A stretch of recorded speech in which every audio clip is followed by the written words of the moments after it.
चलिए, अब है कि छोटा सा टॉपिक है फोटोसिंथेटिक रिक्वायरमेंट्स।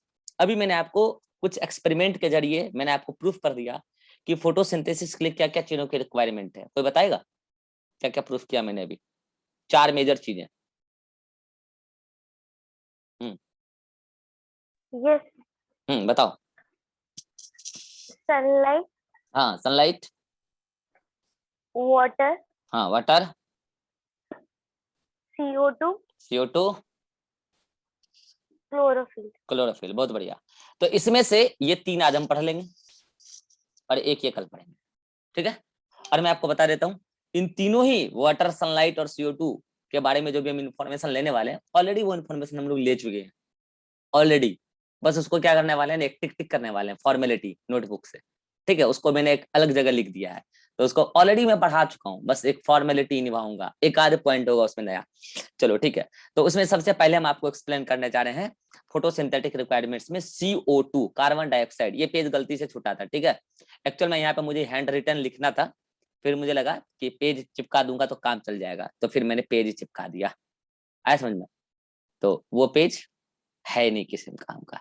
फोटोसिंथेटिक रिक्वायरमेंट्स, उसमें पहला कार्बन डाइऑक्साइड CO2। तो समझिएगा ध्यान से क्या बोलता है पहला पॉइंट इसमें। ये क्या हो गया, ये जूम क्यों नहीं हो रहा? जूम करने वाला ऑप्शन कहाँ गया?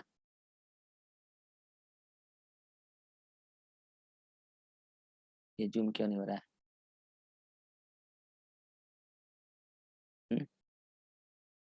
चलो, दिख रहा है ना आप लोग को? हाँ हाँ यार, रुको रुको रुको, आया।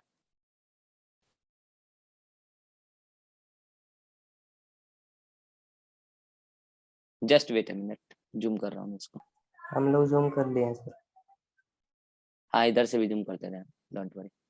हाँ, तो पहला जो है रिक्वायरमेंट CO2। तो देखते हैं CO2 में क्या क्या पॉइंट है। सब कुछ आपको पहले से पता है। हमारे एटमॉस्फेयर में कार्बन कितना परसेंट है? और नहीं पता है तो जान लो आज, 0.03%। टोटल गैस का 0.03% कार्बन डाइऑक्साइड है। और उसको अगर पार्ट्स पर मिलियन में निकालोगे, 300 से 350 पार्ट्स पर मिलियन कंसंट्रेशन होता है एटमॉस्फेयर में, ठीक है, CO2 का। हालांकि ये बढ़ता जा रहा है डे बाय डे, इसकी बात हम पॉल्यूशन पे भी करेंगे। बढ़ता जा रहा है, एक चीज सही नहीं है। चलो, दूसरा पॉइंट, गैसेस एक्सचेंज जो हमारे प्लांट करते हैं, CO2 का अपटेक करते हैं या फिर O2 का रिलीज भी करते हैं। तो ये तो गैसेस एक्सचेंज प्लांट में होता है, मेनली किसके थ्रू होता है? बताया जा चुका है, बताओ। स्टोमेटा। प्लांट एनाटॉमी याद करो, मेनली तो स्टोमेटा। बस एक इंफॉर्मेशन और आज दे रहा हूं मैं कि प्लांट मेनली स्टोमेटा के थ्रू गैसेस एक्सचेंज करते हैं, मगर प्लांट थोड़ा बहुत gases exchange general body surface से भी कर लेते हैं। मतलब प्लांट के जो outer most epidermal tissue system के जो आउटर मोस्ट सेल होते हैं, वो सेल डायरेक्टली क्या करते हैं, एनवायरमेंट से O2 ले लेते हैं, CO2 छोड़ देते हैं अपने रेस्पिरेशन प्रोसेस के लिए, ऐसा। या फिर फोटोसिंथेसिस के लिए वो डायरेक्टली O2 ले लेते हैं, ऐसा भी होता है, ठीक है? तो खैर गैसेस एक्सचेंज में अगर आउटर मोस्ट वाले पार्ट ये काम कर रहे हैं, तो वो अपने सेलुलर पर्पस के लिए कर रहे हैं, रेस्पिरेटरी पर्पस के लिए कर रहे हैं, ठीक है? तो गैसेस एक्सचेंज वैसे मेनली तो स्टोमेटास के थ्रू होता है, जो फोटोसिंथेसिस प्रोसेस के लिए होना है। अदरवाइज थोड़ा बहुत एक्सचेंज जनरल बॉडी सरफेस से भी होता है। इसके अलावा लेंटिसेल, याद करो प्लांट एनाटॉमी, लेंटिसेल याद आया? लेंटिसेल से भी गैसेस एक्सचेंज होता है, वहां पे बताया भी था। तो ऐसा नहीं है कि केवल स्टोमेटा ही गैसेस एक्सचेंज कराता है प्लांट में, नहीं, जनरल बॉडी सरफेस और लेंटिसेल से भी होता है। बताओ, ये तीनों पॉइंट आपको मैं पहले बता चुका हूं कि नहीं बता चुका हूं? बस ये पॉइंट अभी बताया कि जनरल बॉडी सरफेस से भी होता है। चलो नेक्स्ट, CO2 का क्या होता है फोटोसिंथेसिस के दौरान? हाँ बताओ, CO2 का क्या होता है? ठीक, रिडक्शन। रिडक्शन। CO2 का रिडक्शन कौन करता है? रिभा, वाटर। CO2 का रिडक्शन कौन करता है? Sir NADPH2। बहुत बढ़िया, NADPH2। CO2 का रिडक्शन वाटर नहीं करता है। हाँ, वाटर का ऑक्सीडेशन होता है, और वाटर के ऑक्सीडेशन से CO2 रिड्यूस नहीं होता है, रिड्यूस NADP होता है, तो बनता है NADPH2 है। तो CO2 का रिडक्शन NADPH2 करता है। तो NADPH2 कब बनता है? लाइट रिएक्शन के दौरान। और डार्क रिएक्शन के दौरान यही NADPH2 CO2 का क्या कर देता है? रिडक्शन। इसलिए NADPH2 को कहते हैं रिड्यूसिंग पावर। अच्छा, इसमें थोड़ा बहुत ATP का जरूरत होता है। कितना ATP का जरूरत होता है तब आपको बताऊंगा मैं, इसलिए मैंने ATP और NADPH2 को एक साथ असिमिलेटरी पावर बोला था। और उसमें भी NADPH2 को रिड्यूसिंग पावर, क्योंकि रिड्यूस करने का काम यही करेगा। बोलो बस सही। डार्क रिएक्शन के दौरान होता है। अब एक पॉइंट और बता रहा हूँ, ये चीज आगे भी आएगा। प्लांट जो CO2 को अपटेक करते हैं, प्लांट जो CO2 को अपटेक किया तो स्टोमेटा के थ्रू, तो CO2 एक्सेप्टर होता कौन है? तो अलग अलग प्लांट में अलग अलग होते हैं। मेजोरिटी प्लांट में वो CO2 एक्सेप्टर RUBP होता है। कौन होता है? RUBP। कौन है? राइबुलोज 1,5 बिसफॉस्फेट, ठीक है। और कुछ प्लांट में PEP होता है, फॉस्फोइनोल पायरुवेट। तो होता क्या है कि अगर RUBP CO2 के साथ जुड़े और फॉस्फोइनोल पायरुवेट CO2 के साथ जुड़े, यही दोनों CO2 एक्सेप्टर है, तो इस दौरान एंजाइम की होती है जरूरत। अगर RUBP CO2 के साथ जुड़ रहा है तो इस दौरान एंजाइम चाहिए रुबिस्को। एंजाइम क्या चाहिए? रुबिस्को। और अगर CO2 फॉस्फोइनोल पायरुवेट के साथ जुड़ रहा है तो एंजाइम चाहिए पेप्केज, फॉस्फोइनोल पायरुवेट केज, मतलब कार्बोक्सिलेज। प्रोडक्ट क्या बनेगा, सब बात का है, सब बात में आपको बताया जाएगा प्रोडक्ट क्या बनेगा, क्या कैसे होगा। आपको भी इतना पता रखना है कि CO2 एक्सेप्टर कौन है, या तो RUBP या तो PEP। अगर RUBP है तो CO2 एक्सेप्टर के लिए एंजाइम कौन सा चाहिए? रुबिस्को। और ये प्रोसेस क्या कहलाएगा? कार्बोक्सिलेशन। और अगर PEP ने CO2 का एक्सेप्ट किया है तो पेप्केज, प्रोसेस कार्बोक्सिलेशन। बोलो ये पॉइंट भी याद रहेगा, ये पॉइंट हालांकि आगे भी आएगा। अब एक पॉइंट और बता देता हूँ। इन्वायरमेंट में जितना CO2 है, कितना है? 300 से 350 पार्ट्स पर मिलियन। अगर परसेंटेज में बोलूं तो 0.03%। इन्वायरमेंट में जितना CO2 है, ये CO2 C3 प्लांट के लिए लिमिटिंग फैक्टर है, C4 के लिए नहीं है। अब आप बोलोगे C3 C4 क्या होता है? यार होल्ड करो यार, बता दूंगा, इसी चैप्टर में बताऊंगा, होल्ड करो, अभी बताऊंगा, समय बर्बाद होगा। C3 प्लांट के लिए लिमिटिंग फैक्टर नहीं है। लिमिटिंग फैक्टर क्या होता है ये भी बता दूंगा। मतलब CO2 कमी नहीं हो सकता है C3 प्लांट को फोटोसिंथेसिस करने के लिए, C4 के लिए हो सकता है, ठीक है। तो ये पॉइंट अभी फिलहाल के लिए आप याद करो, आगे इसका डिटेल एक्सप्लेनेशन आएगा। This is all about CO2। अब आते हैं वाटर पर। वाटर के भी ऑलरेडी सारे पॉइंट आपको समझाए जा चुके हैं ऑलरेडी, मैक्सिमम पार्ट। चलो, वाटर कहां से आता है? सॉइल से। एब्जॉर्ब कौन करता है? रूट और रूट हेयर। ट्रांसपोर्ट कौन करता है? जाइलम। बोलो बात सही कि नहीं? तो एक पॉइंट और आपको मैं आज बता देता हूँ, ठीक है। ये बात मैं आपको ट्रांसपोर्ट इन पार्ट्स में बताऊंगा। प्लांट जितना भी वाटर ऑब्जर्व करता है, जितना भी वाटर ऑब्जर्व करता है, उस टोटल एब्जॉर्ब वाटर का केवल 1% वाटर फोटोसिंथेसिस में काम आता है। तो फिर आप बोलोगे 90% वाटर कहाँ जाता है? मतलब 99% वाटर कहाँ जाता है?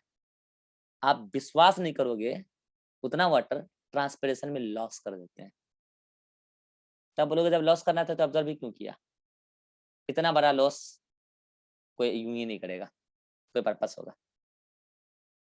इतना बड़ा लॉस कोई यूं ही नहीं करेगा, पर्पस है उसका। बताऊंगा ट्रांसपिरेशन में क्या पर्पस है। तो अभी तो आप ये याद रखो कि प्लांट फोटोसिंथेसिस में टोटल एब्जॉर्ब वाटर का 1% वाटर ही यूटिलाइज करता है, पहला बात। हाँ बताओ, फोटोसिंथेसिस में वाटर का क्या रोल है? फोटोसिंथेसिस में वाटर का क्या रोल है अतिक? फोटोसिंथेसिस में वाटर का क्या रोल है?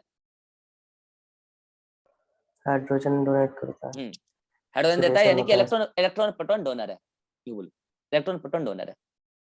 किसको देता है? इलेक्ट्रॉन प्रोटॉन एक्सेप्टर कौन है? जब वाटर का ऑक्सीडेशन होता है तो इलेक्ट्रॉन प्रोटॉन एक्सेप्टर कौन है? सृष्टि। इलेक्ट्रॉन प्रोटॉन एक्सेप्टर कौन है? जल्दी बोलो। सृष्टि, धनेश्वरी। जब वाटर का ऑक्सीडेशन होता है तो इसका इलेक्ट्रॉन प्रोटॉन कौन लेता है वाटर का? सर NADP तो NADP क्या बन जाता है? NADPH2 तो NADPH2 अब क्या करता है? और वहाँ पे ऑक्सीडेशन करेगा sir, loss of hydrogen, H+ और NADPH2 इलेक्ट्रॉन क्या करेगा। करता है? किसका किसका क्या करता है ये पूछ रहा हूँ। सर CO2 का रिडक्शन करवाएगा। तो ये जो CO2 का रिएक्शन है वो डार्क रिएक्शन के दौरान हुआ, और ये वाटर का लाइट रिएक्शन के यस दौरान हुआ, ऑक्सीडेशन, ठीक है। हाँ अतिक, जब वाटर का ऑक्सीडेशन हुआ लाइट रिएक्शन के दौरान, लाइट की प्रेजेंस में, तो इस दौरान क्या रिलीज होता है? एनर्जी रिलीज होगा। नहीं, गैसेस। कौन सा गैसेस रिलीज होता है? फिर से बोलिए सर, क्या बोले? जब वाटर का ऑक्सीडेशन होता है तो गैसेस कौन सा रिलीज होता है?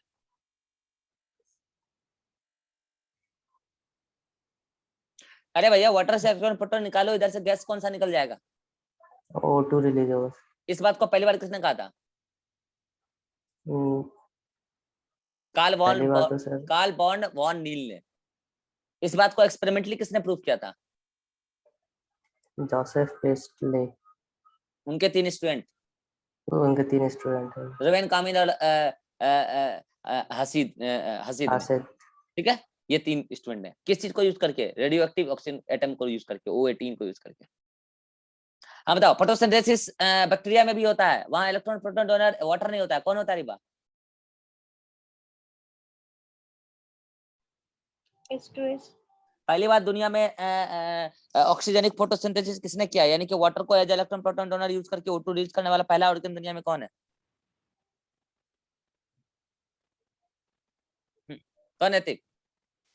साइनोबैक्टीरिया। हाँ, साइनोबैक्टीरिया। साइनोबैक्टीरिया। तो ये सारी बात ऑलरेडी आपको पहले बताई जा चुकी है, इसमें कुछ भी नया नहीं। रही बात ये वाला पॉइंट, ये वाला पॉइंट अभी नहीं बताऊंगा, ट्रांसपरेशन पढ़ाने के वक्त बताऊंगा, अभी बताने का कोई मतलब नहीं है। ये यहाँ पे प्रिंटेड है तो ठीक है, मैं आपको समय पर बता दूंगा। Next point, sunlight. अच्छा, ये पॉइंट भी अभी आपको फिलहाल समझ में नहीं आएगा, समझाने का कोई मतलब नहीं है, समय पे सब समझा दूंगा, छूटेगा कुछ नहीं, आप इसकी चिंता न करो। Next point is sunlight. Sunlight में बस 2 पॉइंट मुझे समझाना है, ऑलरेडी सारे पॉइंट समझाए हुए हैं। Sunlight is polychromatic light and sunlight is continuous. इन दोनों वर्ड को समझाता हूं मैं, समझना ध्यान से। पॉलीक्रोमेटिक का लाइट, पॉलीक्रोमेटिक का मतलब, पॉली मतलब क्रोमोप्लेक्स, सनलाइट में अलग अलग कलर है, क्योंकि सनलाइट जो आती है उसमें जो विजिबल वेवलेंथ है उसमें 400 से 700 नैनोमीटर तक की वेवलेंथ है, और केवल विजिबल ही नहीं है, सनलाइट में केवल विजिबल ही नहीं है, यूवी रे भी है और इंफ्रारेड भी है। सनलाइट में केवल विजिबल ही नहीं है, सारे रे हैं। हाँ, ग्रीन प्लांट नॉर्मली विजिबल रे को यूज करता है, ठीक है। तो पॉलीक्रोमेटिक का मतलब क्या होता है? सनलाइट में हर वेवलेंथ की लाइट है, हर वेवलेंथ की लाइट है। पॉलीक्रोमेटिक का मतलब ये, और अलग अलग वेवलेंथ पे अलग अलग लाइट का कलर होता है, आपको पता होगा। Next, sunlight is continuous. Continuous का मतलब क्या? जब सनलाइट आती है, जब भी आती है, अब आप लोग कब आती है? दिन को, रात को। तो आज अगर आपके समय, अभी यहाँ पे आपके यहाँ दिन है, अभी रात है, तो कहीं और दिन होगा, और कब कहीं जहां दिन है, जब वहां रात होगा तो हमारे यहाँ दिन होगा। तो कंटिन्यूअस का मतलब ये भी आप निकाल सकते हो। और कंटिन्यूअस का एक्चुअल मतलब क्या है? जब हमारे यहाँ दिन होगा, सनलाइट गिरेगी, तो ऐसा नहीं है कि 5 मिनट गिराई फिर बोलेगी रुको 2 मिनट गिरा रहा हूँ, रुको, ऐसा नहीं होता है। गिर रही तो गिर रही, सनलाइट लगातार गिर रही, जहां भी गिर रही है लगातार गिर रही है। अभी हमारे यहाँ नहीं गिर रही है, अर्थ घूम गई है ना, तो जहां भी गिर रही है लगातार गिर रही है। फिर ये घूम के जब हम वहां पहुंचेंगे सन के पास, सन तो अपनी जगह बेचारा, हम वहां पहुंचेंगे तो हमारे पास भी लगातार गिरेगी। तो जहां भी गिर रही है सनलाइट लगातार गिर रही है, ऐसा नहीं है कि वो ब्रेक मार रही है बीच में, नहीं। आपके घर का ट्यूबलाइट भुक भुक भुक करता होगा, आप स्विच ऑफ ऑन करते होंगे, डिसकंटिन्यूअस करते होंगे लाइट को। सनलाइट डिसकंटिन्यूअस नहीं, सनलाइट कंटिन्यूअस है। तो बोलो पॉलीक्रोमेटिक और कंटिन्यूअस का मतलब समझ में आ गया? आई थिंक आ गया होगा। अब हम बताए आपको क्या कि sunlight is polychromatic light. Sunlight में हर प्रकार के वेवलेंथ के लाइट है, विजिबल भी है, विजिबल 400 से 700 नैनोमीटर वाले, और 400 से कम नैनोमीटर जिसको बोलेंगे अल्ट्रावायलेट, और 700 से ज्यादा वाला भी है जिसको बोलेंगे इंफ्रारेड। तो मेरा सवाल है, मेरा आपसे सवाल है कि जो जो फोटोसिंथेटिक ऑर्गेनिज्म होते हैं, तो फोटोसिंथेटिक ऑर्गेनिज्म केवल और केवल इसी को यूज करते हैं, विजिबल वेवलेंथ को ही यूज करते हैं फोटोसिंथेसिस में, या फिर यूवी रे और इंफ्रारेड को भी यूज करते हैं? आपका क्या ख्याल है राजेश्वरी?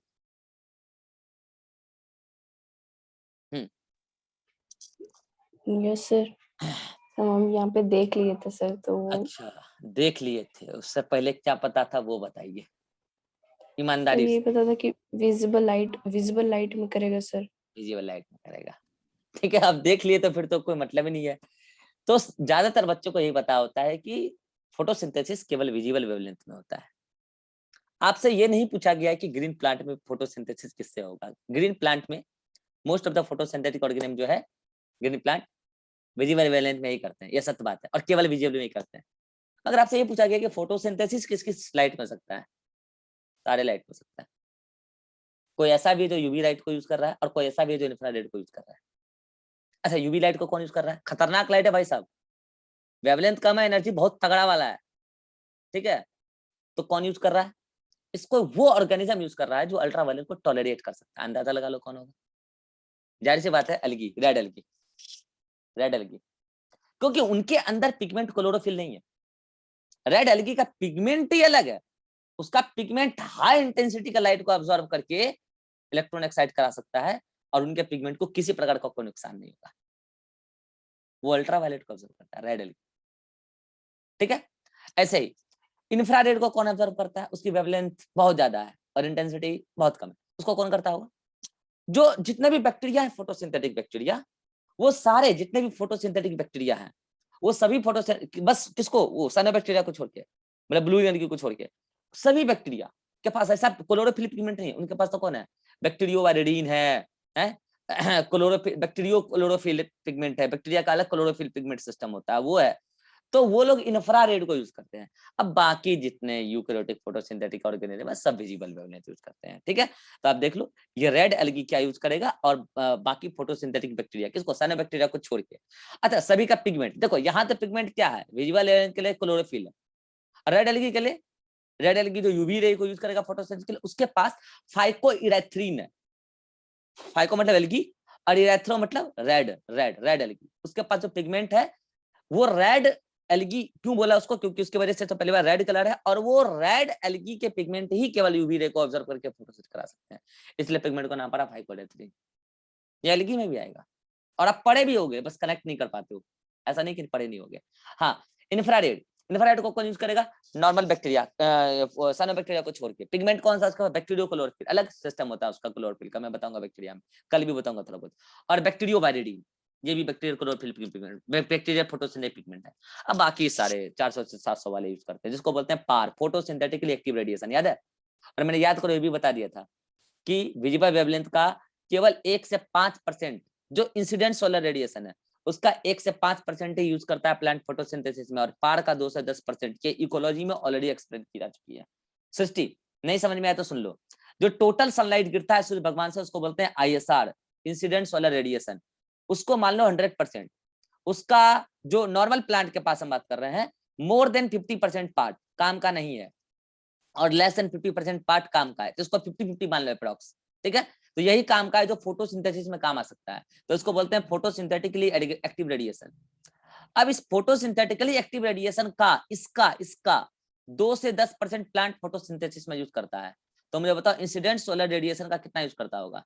पार खुद इंसिडेंट सोलर रेडिएशन का 50% है, और अगर प्लांट पार का 2 से 10% यूज करता है तो इंसिडेंट सोलर रेडिएशन का 1 से 10% यूज करता होगा। सृष्टि समझ में आया? 1 से 5। सॉरी 1 से 5%, अरे सॉरी 1 से 5% यूज करता होगा। हाँ समझ में आया सृष्टि? तुम इकोलॉजी नहीं पढ़े इसलिए। चलो, तो ये बात आपको ऑलरेडी पता है। आपके इस नोट्स में यहाँ पे केवल 1% लिखा हुआ है, इसको थोड़ा सा एडिट कर लेना, 1 से 5 कर लेना, 1 से 5% एडिट कर लो जल्दी से, स्क्रीनशॉट ले लो। बाकी लाइट का क्या रोल है, क्या कैसा है यार, सब कुछ पढ़ा चुका हूँ यार, दिमाग का खराब कर रहे हो। लाइट का क्या रोल है? वाटर का स्प्लिटिंग करना है। अगर बैक्टीरिया कर रहा है तो H2S का स्प्लिटिंग करना है, और क्या करना है? O2 को रिलीज कराना है, लाइट रिएक्शन कराना है, यही कराना है। और क्या कराना है?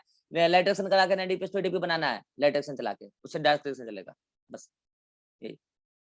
आपको पता है sunlight is the only source for energy for all the ecosystem except deep sea hydrothermal vent. Ecosystem भी बताया गया है बात, सनलाइट से ही ये काम हो सकता है। ये जो अभी मैंने बताया वाटर का स्प्लिटिंग, टॉर्च के लाइट से नहीं हो सकता, मून लाइट से नहीं हो सकता है, ये घर के LED से नहीं हो सकता है, सनलाइट से हो सकता है। उसी की इंटेंसिटी और उसी की वेवलेंथ सब मैच कर रही है, आया समझ में? और बाकी सनलाइट, लाइट मतलब जैसे मैंने बोला इससे दो प्रॉपर्टी है, मैंने कल भी बताया था, वेवलेंथ और इंटेंसिटी, मतलब कि अलग अलग दो प्रॉपर्टी। अच्छा, सनलाइट, लाइट मतलब लाइट की दो चीज स्पेक्ट्रम बनती है, ग्राफ। एक बताया एक्शन स्पेक्ट्रम, एक एब्जॉर्प्शन स्पेक्ट्रम। इन दोनों में क्या अंतर है कल मैं बताऊंगा, लेकिन आपको मैं एक्शन स्पेक्ट्रम आज पढ़ा चुका हूँ, जो TW एंजलमैन ने पढ़ाया बनाया पहली बार। और उन्होंने बोला कि action spectrum chlorophyll, sorry action spectrum blue और रेड रीजन में स्पेक्ट्रा ज्यादा आया था। ये बताता है कि उस रीजन में फोटोसिंथेसिस ज्यादा होता है, रेट ऑफ फोटोसिंथेसिस उस रीजन में लाइट के लिए ज्यादा एक्टिव है। ये सुनो, ये एक्शन स्पेक्ट्रम, और action spectrum of light for photosynthesis absorption spectrum के क्लोरोफिल A और B से मैच करेगा। ये लाइन मैं आपको कल अच्छे से समझाऊंगा, डोंट वरी। ये लाइन भी बच्चे रटते हैं, मैं एक्सप्लेन करूंगा, ये कल ही हो पाएगा, आज नहीं हो पाएगा। तो आई थिंक कि आपको 3 रिक्वायरमेंट, मैंने क्या बोला कि फोटोसिंथेटिक रिक्वायरमेंट में 4 रिक्वायरमेंट है, 3 रिक्वायरमेंट मैं आपको पढ़ा दिया आज। कौन कौन? सनलाइट, वाटर और CO2, बचा क्लोरोफिल। इसको कल डिटेल में लेंगे। यहाँ तक कोई दिक्कत है तो बोलो, यहाँ तक कोई दिक्कत है तो बोलो। Atiq, no sir. Rajeshwari, no sir. Riva, Srishti, no sir. Vivek. No sir. चलिए, अब क्या है कि एनसीईआरटी में आज पढ़ लेना है, और कहां से कहां पढ़ना है तो मैं बता रहा हूँ। आज अच्छा खासा कंटेंट है एनसीईआरटी में पढ़ने के लिए, तो कहां से कहां तक पढ़ना है बता रहा हूँ। एनसीईआरटी सर शुरू में दिए थे ना होमवर्क? कहाँ दिए थे शुरू में होमवर्क? कब दिए? दिए थे अभी जब लिखे नहीं? मीटिंग स्टार्ट किए थे सर। पेज नंबर लिखे नहीं थे? पेज नंबर 131, मतलब अरे अरे पेज नंबर तो लिखे नहीं किए। पेज नंबर 206 से लेकर पेज नंबर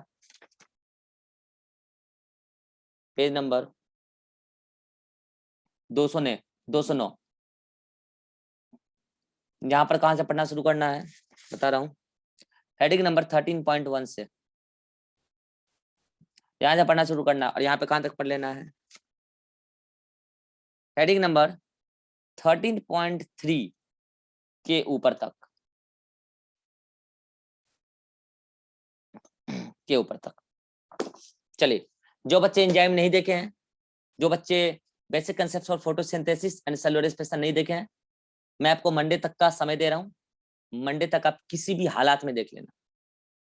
मर जाना, देख के मर जाना, जिंदा मत रहना, लेकिन देख लेना। देखते देखते सांस निकाल देना, तोड़ देना, सांस खत्म, जीवन खत्म। लेकिन ये लेक्चर देख के जीवन खत्म करना। संडे तक एनी हाउ देख लेना। एनी हाउ मतलब एनी हाउ, किसी भी वक्त, मतलब किसी भी कीमत पर, क्योंकि मंडे के बाद फोटोसिंथेसिस अपना एक अलग रूप ले लेगा, और वो रूप में एंजाइम का जरूरत पड़ेगा। इसलिए कह रहा हूँ कि एनी हाउ देख लेना। आज है शायद थर्सडे, फ्राइडे, सैटरडे, संडे, 3 दिन आपके पास समय है। 3 दिन में आप कंप्लीट करो उसको, ठीक है? क्योंकि फिर आपको समझ नहीं आएगा आगे। चलिए, मिलते हैं नेक्स्ट क्लास।